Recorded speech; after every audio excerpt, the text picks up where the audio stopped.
So yun mga hunters, good morning. Another day, another long range hunting tayo.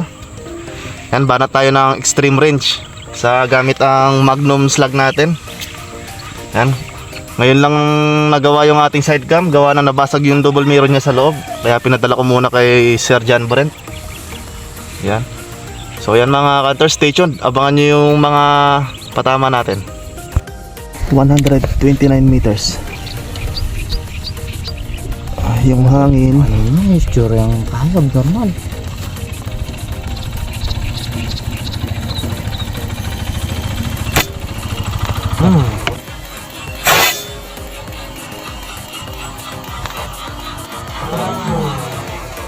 Pakai damo. Tahu Ini itong masayang yan. Ayan, ero may ako yan. Yung isda ka siya pre oh. Ha? Isda. So yun mga hunters, as of now isa pa lang tayo. Ayan, binabangka ni dito ko yun. Hindi ko lang kung kita. Ayun, kinukuha na sa bangka. Ayan, kasama ko yung pare ko galing Japan. Ayan, pare hapon. So sa mga hunters pa lang natin mga bossing na nag-i-inquire ng slug, sa mga wala pang idea, yung slug po mga bossing ay hindi siya plug and play. Kailangan pa po siyang i-tune. At kailangan din siya ng barrel na pang slug talaga mga hunters. Meron namang mga barrel mga hunters na kayang mag-handle ng slug. Kaso lang mga hunters, mga lower grains lang, hindi niya kayang mag-handle ng mga heavy grains. Yung mga slug na yung mga barrel na pampelet, yun. Merong mga ilang barrel na pasortihan lang talaga na kayang magbato ng slug. Sa mga nag-i-inquire dyan na natatanong kung pwede ba daw sa barrel nila, ayan, sana malinaw sa inyo. At medyo pangit yung pagkaka-explain natin. Ayan. So yan mga hunters, stay tuned. Ang gamit natin Magnum slug, 27.4 grains, 930 fps, 92 meters.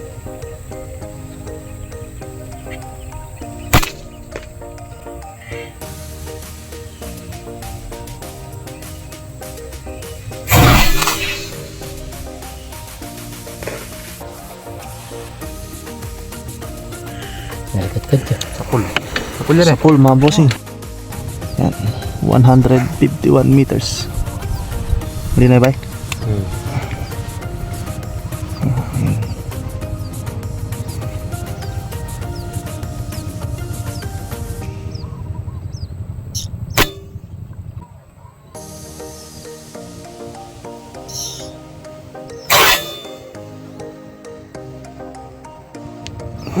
May patalya mo. May bulbul.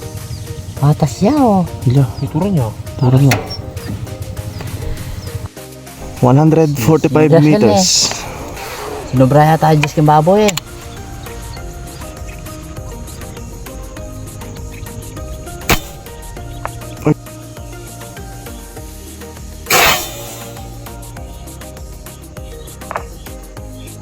Ito pre, Para naigdamo. Nagana dakal na rin. Hindi na yung Sapul. malakukan yan. 98 meters.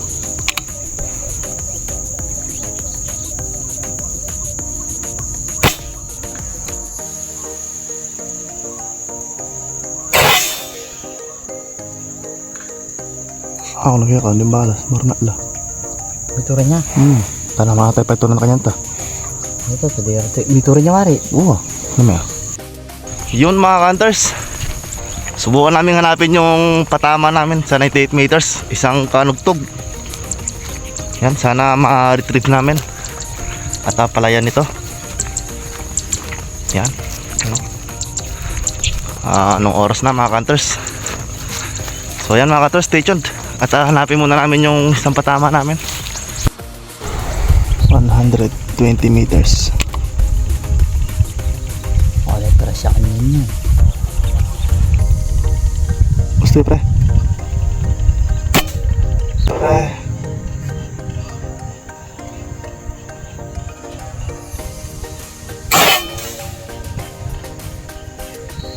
Sa pool. Tara, baba pre. Sinula po yun po. Namuntay ito. Putang ina, nabuhay pa. Ito. 152 Wala meters. Bala pala bata.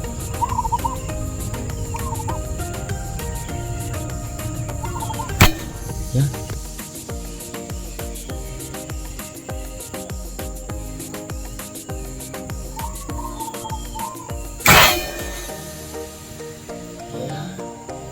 Medyo dakul. Turan niya, dala mo mete. 149 meters mga hunters.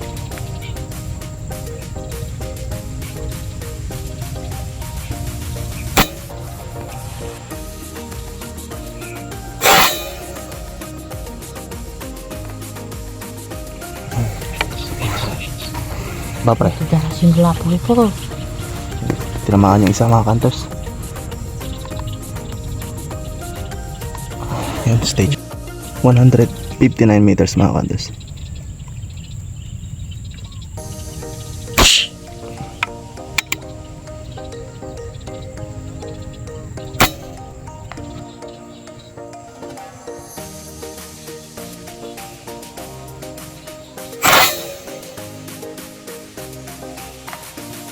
Sa pool. Yan, meron pa mga hunters. Stay tuned. 118 meters.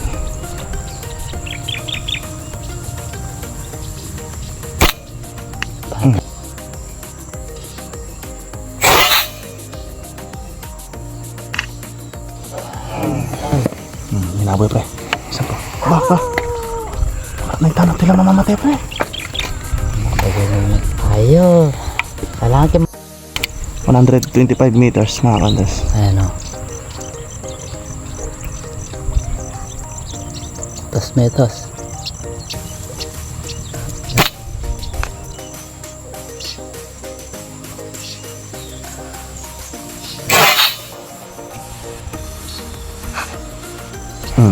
May oh. Oh. Ito rin eh. Pati na. Ayan, tura ka lang na sulapo. Kinulubog ya.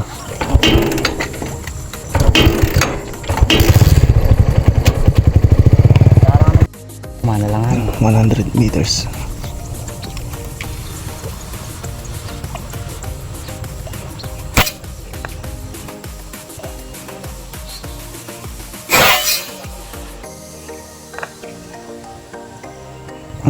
Parang may damong animal ka. Yan mga hunters, nire-retrieve na ni paring hapon yung patama natin. At madalang yung mga kandungan ngayon dito. Mukhang nagsilipatan sila na fish pan mga hunters. So yan, stay tuned. Hanap pa tayo ng ibang mapuputokan natin mga hunters. Okay, 107 meters mga hunters.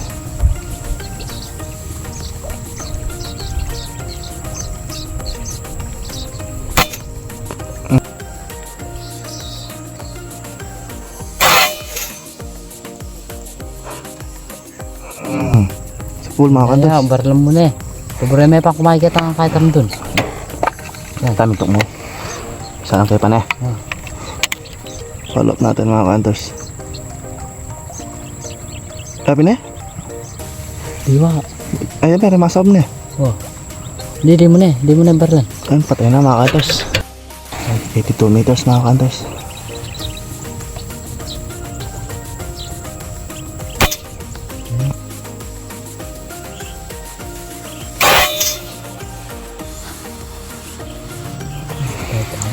Sa pool mga hunters.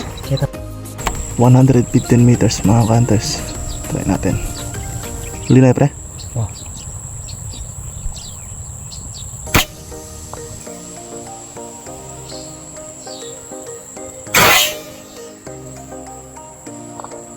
Ayan, sa pool. Yun, pagsak mga hunters. 143 meters mga hunters. Try natin ulit.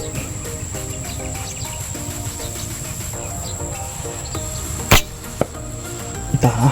Di ko nakikita katawan niya. Wala, hindi nakakaya. Sayang. Yon mga hunters, nakatatlo kami dito sa isang pwesto. Yan, pulutin ko yung isa at si paring hapon yung kukuha sa dalawa. Ayan, andun siya. At dito ako dito sa my fish pan. Ayan. May dalawa pa akong pinutukan dito mga ka-hunters, kaya lang hirap akong hanapin yung katawan nila. Gawa ng leeg lang yung nakalitaw. Alam nyo naman yung mga pandungango mga ka-hunters, sobrang haba ng leeg. Kaya hirap ako kung saan yung katawan nila mga ka-hunters. Yan. Makikita nyo mga ka-hunters ang luwang dito sa amin. Halos fish pan lahat mga ka-hunters, kaya kailangan din mag pest control kahit paminsan-minsan. Yan. Tingnan ko yung isa dito mga ka-hunters kung sana visible siya dito. Sana hindi malalim yung tubig. Gawa ng fish pan ito mga ka-hunters. Yan. Para po pala sa mga nagagalit mga ka-hunters na pinapatay daw natin yung mga ibon. Hindi naman mga ka-hunters, gawa lang magpe-pest control lang tayo. Halos kasi dito sa amin mga ka-hunters, halos fish pan dito lahat. Tsaka palayan. Alam nyo naman yung mga kandungango mga ka-hunters, lakas kumain ng mga isda niyan. Lalo na sa mga pabinhian mga ka-hunters. Kasi dito sa amin mga ka-hunters, halos pabinhian ng dito sa amin ng tilapia. Kaya kailangan talagang i-pest control. Ito yung isa mga ka-hunters, oh. Yan. Si parang hapon nandun siya sa palayan. So yan, stay tuned mga ka-hunters. Kunin ko lang to, nasa tubig. Yun mga ka-hunters, nakakuha ko na. Yan. Isang kandungango. Yan. Stay tuned mga ka-hunters. Ayun, si parang hapon, hinahanap niya yung dalawa. Hindi ko alam kung mariretrieve niya, gawa ng nasa palay. Pahirapan pa naman mag-retrieve sa palay mga ka-hunters. Ayun, nakuha niya yung isa. Yung isa pa yung hahanapin niya. Yun, oh. Yun mga ka-hunters. Yan, sana kita niya. Yan, di ko alam kung nasa na sa dyan. Yan. Yan mga ka-hunters, stay tuned. At tulungan ko lang mga ka-hunters. Ayan. Ni. 136 meters mga ka-hunters. Yung hangin. Walang value yung hangin.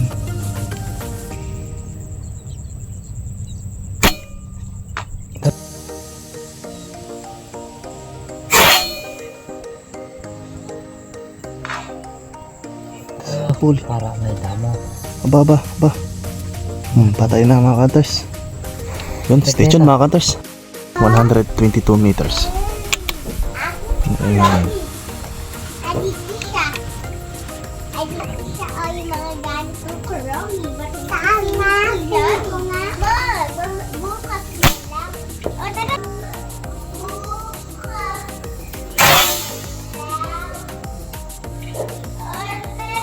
Sa pool. 97 meters.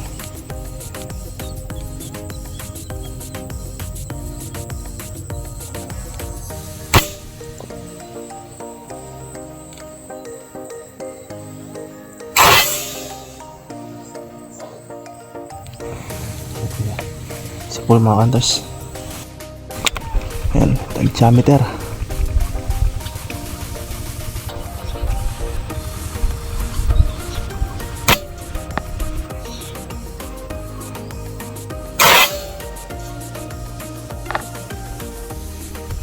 Punta ka. Baba pre. Baba. Sa pool mga ka-hunters. Ayan, mga ka-hunters, tag-diameter.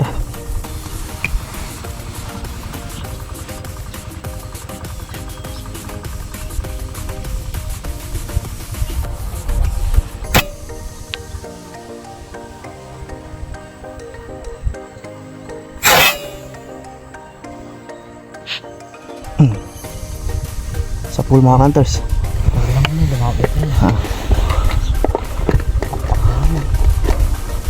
Follow up natin.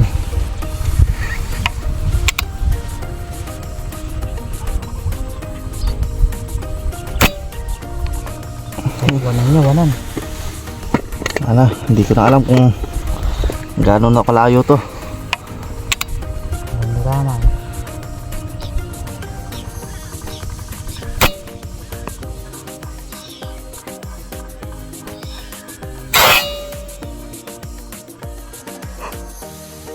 Yun, sa pool mga ka-hunters. Yun, stay tuned mga ka-hunters, tag-diameter ulit. Away niyo. Ayun pa pala, meron pa pala malapit mga ka-hunters. Lobat yung ating rangefinder.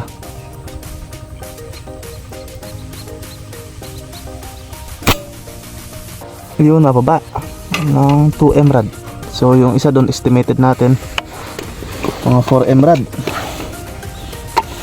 4M rad estimated natin. Try natin 4M rad. Kaya 3M rad na lang.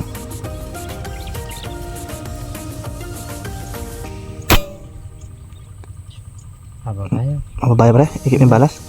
Hindi kayo, okay niyang gabong kinay. Sinumatas yan naman. Mababaya pa. Dagdagan pa natin yung 4M rad mga hunters. Gawin natin 5M rad.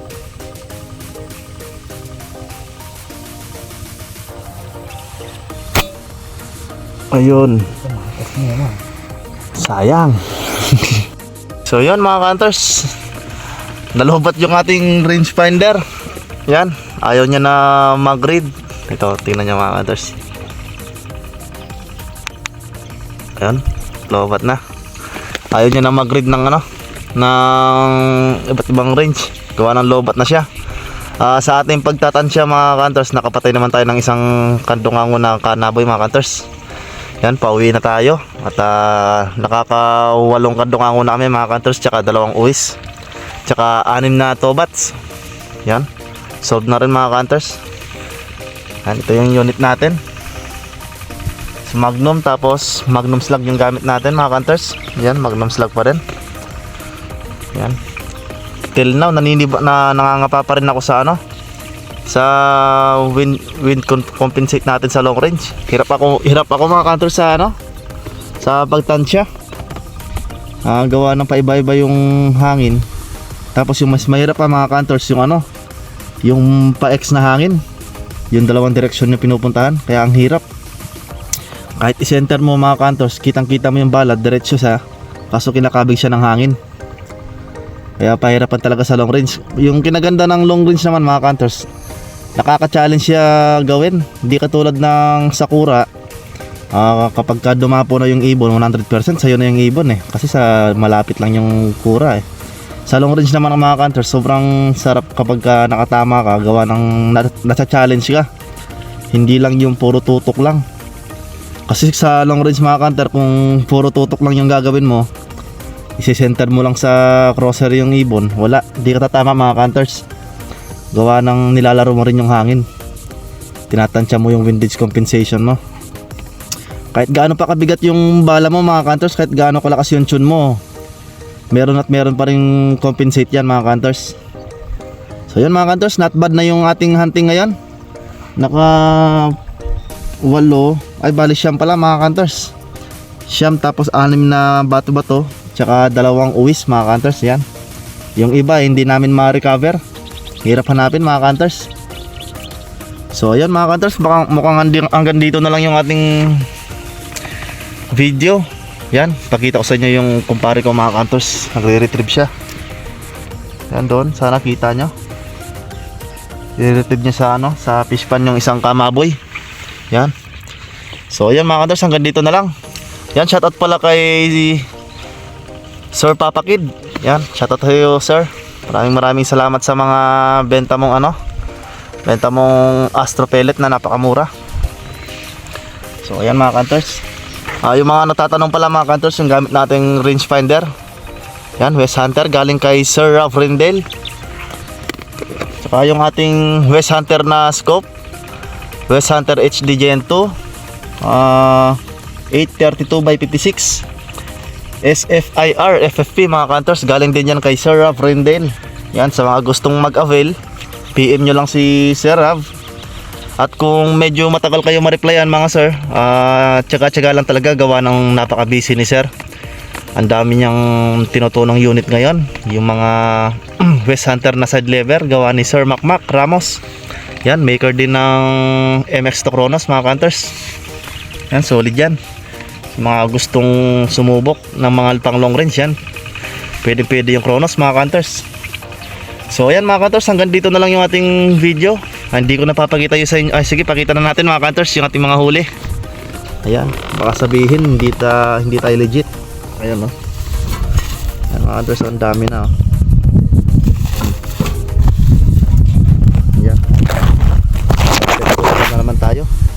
Tsaka mga uwis mga kanters oh. So ayan mga kanters, stay tuned ulit, abangan nyo yung next video natin. Kapag may pwede bang putukan sa pauwi namin mga kanters, i-video ko na lang din. Tapos sabay edit doon sa ano, sali na lang natin sa video. So ayan mga kanters, hanggang dito lang.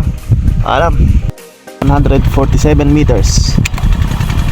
Try natin.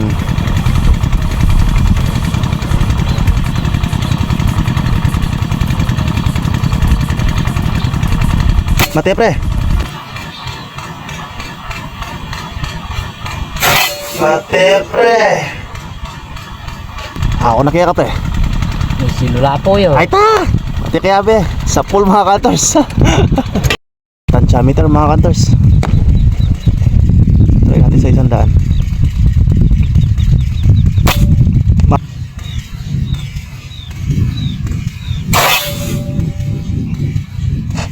Mako ka pa ha. Mako ka pa ha. Yun, sana bumagsak. Yun, bumagsak. Papasok sa damo. Ayun, ayun. Ayun. Alam ito na itong.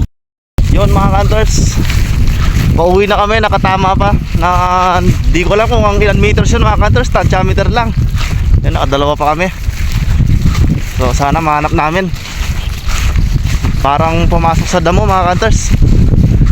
Hindi fatal yung tama niya, gawa ng tantiameter lang. Yan, subukan namin hanapin ngayon. Sana dito siya. So yan, stay tuned mga kanters. So yun mga kanters, patay pala siya. Yun, nakadali pa ng tantiameter. Yun, tsaka i-retrieve namin yung isa doon mga kanters. Yung bagong pinutukan namin, bago ito. So yan, sarado na sa 10 yung huli namin kandungango. Kuta na. At uwian na kami mga kanters. Buti hindi siya nakapasok sa damo mga kanters. Hindi ko rin alam kung saan yung tama niya. Ayun, hindi ko alam kung saan tama nito. Yun o. So yan, stay tuned. Yan mga kanters, retrieve namin yung isa. Tsaka mag-uuwian na kami. Pauwi na lang mga kanters, nakadali pa tayo ng 2 piraso.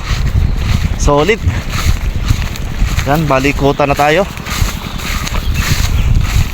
Yan, stay tuned mga kanters, hanapin namin yung isang patama natin. Yun mga kanters, buhay pa. Lumalaban. Yan, kuta na tayo mga kanters, uwian na. So yan mga kanters, abangan nyo ulit yung susunod na long range hunting natin. At uwi na kami mga kanters at anong oras na rin. So yan mga kanters, stay tuned, susunod ulit.